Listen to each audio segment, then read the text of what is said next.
Hi, welcome to A Foreigner in the Philippines. I like to share some of the books that I've been privileged to be sent as gifts in some of the boxes that we've been sent. And two of the donors of the boxes that are unforgivable and relentless in sending me books that I absolutely cannot not read, and that is Mr. and Mrs. O. And they always send me something about wisdom and about well stuff like this. I've got one book here, quotes that will change your life, and I will get and often read from those quotes. In fact, Beth and I used to have fun reading from the books the quotes of famous, very clever, talented people, and we would give our own interpretation of those quotes. Beth's gone to bed now, so I'm on my own on this, but the book that I'm actually reading at the moment is The Little Red Book of Wisdom, and it's by Mark de Moss. And Mark de Moss was someone, he was the author of the book, which has sold a lot of copies. It was written by a man, Mark de Moss, as I said, who had a public relations company which did very well, and they operated on a Christian basis in which it was not money that was the primary motivation, and he innovated quite a few things within business. One of them was sending his best people, after 5 years of good service and successful service within his company, he actually pioneered the idea of sending them on a sabbatical, on a 4-week, possibly 5 weeks of just recharging the batteries, and then hopefully that they would come back and work for him anyway, which I think that most of them did. His only condition on that was that they should at least come back for 1 year, which they did. But on chapter 20, if you ever buy the book, chapter 20 is Here's to Not Drinking at All. Do wisdom and alcohol mix? I'm going to skip through some of it, but what he's talking about is, on this particular one, he gives an example of how what he is trying to illustrate was illustrated by a practical demonstration in real life. And he talked about John Daly, who was one of the most exciting professional golfers of the last two decades. Anyway, his galleries rivaled Tiger Woods. So, but little is known about John Daly. In 1991, aged 20, he won the PGA Championships, one of golfers' 4 majors. Now, pundits had said he couldn't do it because the major reward control over power and distance. But 4 short years later, he seized his 2nd major at the British Open. Now, I'm not much on golf, but I can appreciate that when somebody wins the top prizes, they must be doing pretty good. Right, but just a few years later, a fan looking for John Daly would have had to run down the world's golfers. Off the course, John had sunk 3 marriages. Now we get to the nitty-gritties. His 4th wife was indicted in a Mississippi federal court on drug and illegal gambling charges. John's gambling losses totaled between $40 million and $50 million. Imagine not knowing which, whether it was, oh, let me see, how much did I lose? Almost somewhere between 40 and 50 million. Yeah, point taken. So, his autobiography, My Life in and Out of the Rough, along this destructive course, he'd lost a blue-chip list of corporate sponsors and made at least 2 extended trips to alcohol rehab.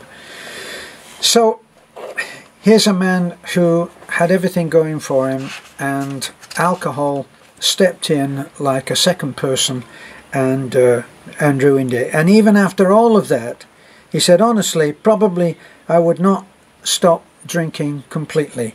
I want to gamble and I want to have a few drinks now and then, basically trying to stay sober, had taken over my life and I was miserable. It's like I've said before, there's no way I'd never drink again, even after all of that. So,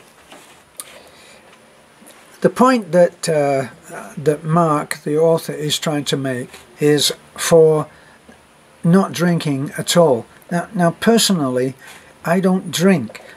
I can have a glass of wine, white wine, light, something very light that no serious wine drinker would even entertain.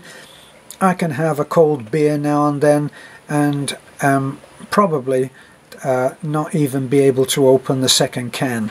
So I'm already sold on the idea that there shouldn't be any drinking in an intelligent person's life. I say that as an opinion. But listen to some of these facts about drinking. Some 14 million people in the US are addicted to alcohol or abuse it. A full 6.6 million American children under the age of 18 live in homes with at least one alcohol parent. Alcohol is the third leading cause of the preventable deaths in the US. 35% of wine coolers sold in the US are consumed by junior or senior high school students. Every 2 minutes in the US, a person is injured in an alcohol-related accident, I should say.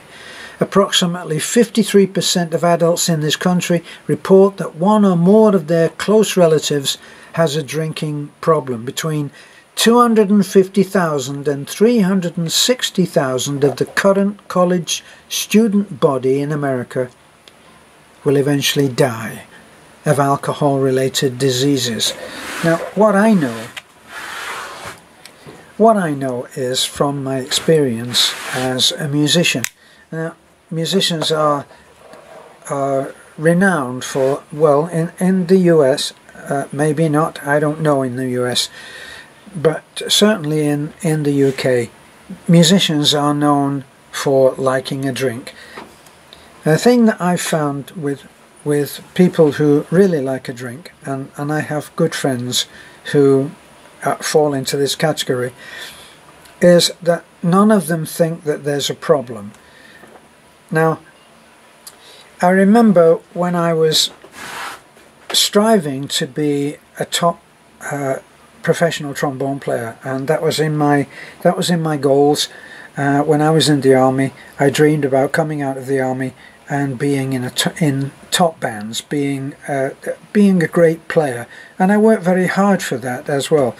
And during that time, I read a book of the life story of a pianist, a jazz piano player. I just loved jazz. I would love to have been a jazz player, but anyway, it didn't happen. The musician that I'm talking about was a jazz piano player, and his name was Bud Powell. He was a black American. He eventually, I think, went to live in France, but alcohol destroyed him. If you think about Charlie Parker, alcohol destroyed him. Alcohol and drugs destroyed him. I think that even people like Louis Armstrong had a tough time. They lived in that kind of situation where drink was an everyday thing. Now, when I was working in a band, my not drinking made it a lonely place for me, because the thing about guys who drink is, and I didn't realize this when I made my statement, when I first joined a band that I was in for 7 years on the road, hard drinking, hard playing guys. When I was asked, Terence, why don't you come and have a drink, on my first gig? I said, I don't drink, but I'll come along and watch. Should never have said that, because nobody who knows actually in his heart of hearts that he's going to be making a fool of himself later when he's had too many to drink, does not want someone watching him.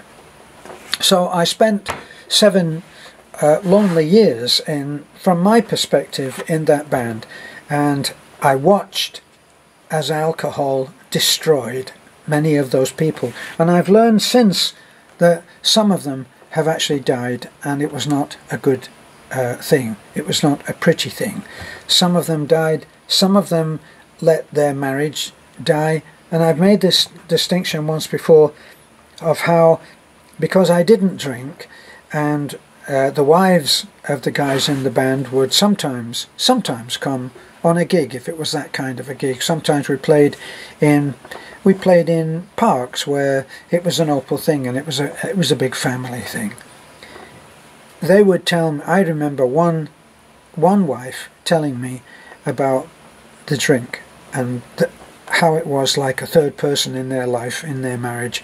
And she said, when I'm lying in bed at night and I hear him come in, I can tell the way that he opens and closes the door whether he's had a lot to drink. Another who was, these are all wonderful guys. Another told me that it would eventually kill their marriage, and they had a young boy who was in on that too. I know that it is commonly accepted, let's go have a drink. I watch in horror at the ads that I see here in the Philippines, because what it shows is, it shows a winning situation, football players coming off the field and they've won, all kinds of athletes, of runners, of just guys who have just done a great job playing some great sport of great skill. And what the advertiser would like us to believe and accept as normal is that they then go off and get, if not drunk, pretty happy, if happy is the right word. Now, I mentioned Bud Powell and the great black American jazz player, piano player, and he died of it. And something about reading about that man made me get a very healthy fear of becoming addicted, because what the book, from what I remember, made me realize was that it's a very, very slow, gradual thing when you become ensnared. And I even had it illustrated to me once when I watched a movie called Stone Cold, and it was about a cop who was fired from his job from being under the influence of alcohol, and later he took a job in a very small town, and a woman stopped and she said, she stopped him and said, welcome. He became the chief of police in a very small resort town, and the woman said, I understand that you were sacked from your job, you were fired from your job for being drunk. And something that the writer had him said, Tom Selleck was the guy who played this character. He said, I wasn't drunk. He said, I'd had a lot to drink the night before, and the next morning I had one little drink to straighten me up. And that kind of showed it all, because what's happening when someone does have a lot to drink on a continuous basis, on a habitual basis, is that they need the alcohol in effect to just stop their body from screaming for it. And that's not over dramatizing it. It really is like that. And alcohol is a real tough drug to give up, simply because it's not actually really acknowledged as a drug. Now, what I'm trying to say, from my opinion, and in agreement with this little book of wisdom, is that he is putting this forward as something which should be considered. Now, when I was bringing my kid up in California, he was, let me see, he must have been 8 or 9 years old, and we lived in a small complex of 64 townhomes, and all built around a swimming pool, and it was a good time.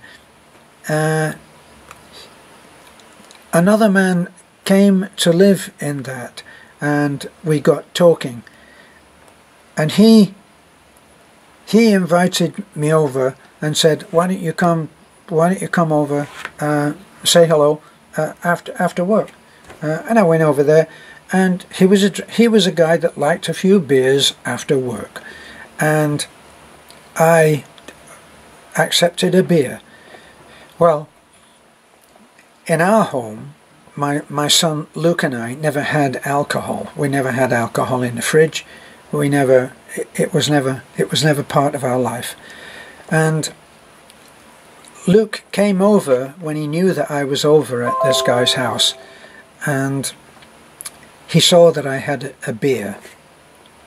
So anyway, he saw that I had a beer, and then it began to act quite strangely. He came and sat next to me on the couch. So I'm there having an normal adult conversation on everything, and I've got a beer, and Luke didn't like it, and he's there, and he's right next to me, sort of kind of almost on top of me, making his presence felt, and kind of nudging. Well, I only had the one beer anyway, but when we went home, I said to him, was there some problem there when we were around at Mike's that you know, maybe about drinking? I took a guess at it. Maybe about drinking, because you don't see me drinking. He said, yes. I said, well, so you don't like me drinking? No, I don't want to see you start to get drinking. I said, look, how many beers have you seen me consume in the last year? And he said, 2. So I said, do you really think there's a problem? I said, well, not really, but yes, but no, or yes and no. An 8-year-old's answer. But it just made me think again. Because if you're a single parent and with limited support for your life, in other words, you don't have a ton of friends that you can call on if you ever get in trouble. And I thought then, especially, it reaffirmed my determination that I could never do the drinking thing. Because what would have happened if Luke had needed to go to the hospital, and I'd been at home thinking, well, I'm at home, I'm not going out, Luke is just playing outside, we're going to go to bed in 2 hours' time, where's the harm in having a few beers? And I do that, and he needs to go to hospital, which actually he did at one point, because he fell out of a tree. He fell out of a tree and broke his arm. And I was on the phone when he came in, and he said, Dad, and I said, Luke, I'm on the phone. And he said, Dad, I said, I'm on the phone. Said, Dad, I think you better come and look at this. So then I knew that something was different. So I rang off the call, and I went and looked, and there he is, he's broken his arm. And I needed to go to the hospital, and I needed to use my car, because there's no other way of getting there. If you're in America, you need a car or a truck, or you need your own transport. So we went to the hospital and were able to do that because I didn't ever continue to make a habit of going round to see my friend Mike, because if it always meant having a beer, it was something that I was not interested in doing. But the Bud Powell book made me afraid of that very slow thing of where you get addicted. And it's a slow thing. It's what I call the thin end of the wedge, what I've talked about before, that the wedge starts here almost next to nothing, and then it goes like that. That's what a wedge is. And it starts off like that, and then after a while you need that drink. As Tom Selleck said in his movie role in Stone Cold, I just needed a little drink to straighten me up. So I never actually want to need a drink or any kind of drug to straighten me up. And so when I read this particular chapter in the Book of Wisdom, I was actually pleased that someone had actually said what I thought was right. Let me just end off with what he talks about in the book after those statistics. He said, in the past 5 years our nation has suffered only 2 commercial airline crashes with fatalities. A Corsair flight crashed during takeoff near Lexington. There was a lone survivor among the 50 on board. In 2009 a flight took off from Newark, New Jersey, bound for Buffalo, but crashed into a house. Tragic loss. All 49 passengers were killed. A tragic loss of life by any standard. Right, that was in, at the time of writing, that was in the past 5 years, that those 2 tragedies, as far as the airlines went. Now, imagine 2 commercial planes crashed every week in this country. Imagine 2 commercial planes crashing every week in this country. 104 crashes each year. Then suppose, instead of carrying 50 passengers, each plane had 163 men, women and children, and not one crash had a single survivor.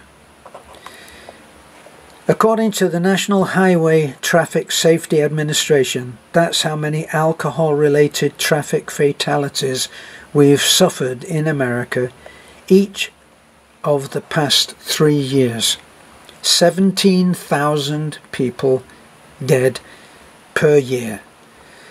Another 68,000 will die from other alcohol-related causes.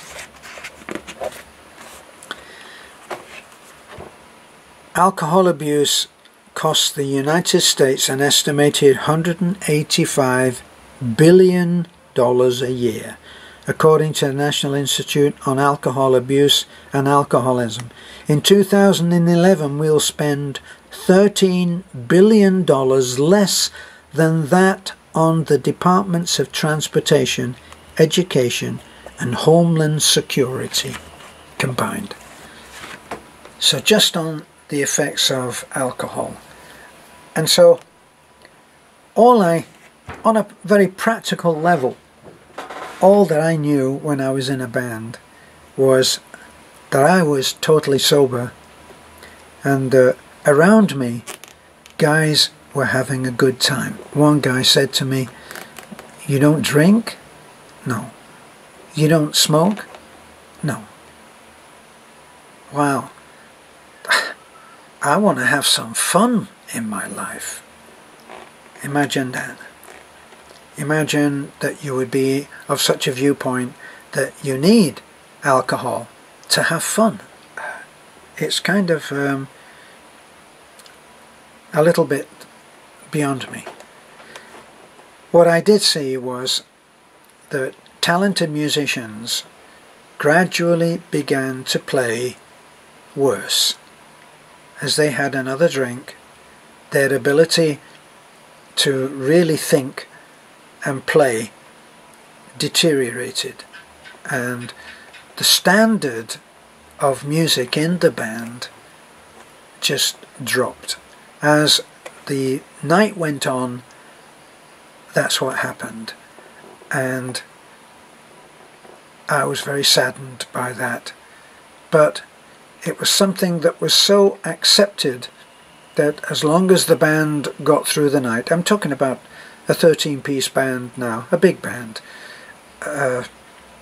and a very popular band, because it was a top 40 band, but it played functions, and we played on everything from bar mitzvahs to weddings to even stuff where we played pretty well sober for things like Come Dancing, which was the ballroom dancing championships, world championships, held in Blackpool. We used to do that gig as well, and the Miss Universe or Miss World, we used to do that at the Grosvenor House Hotel.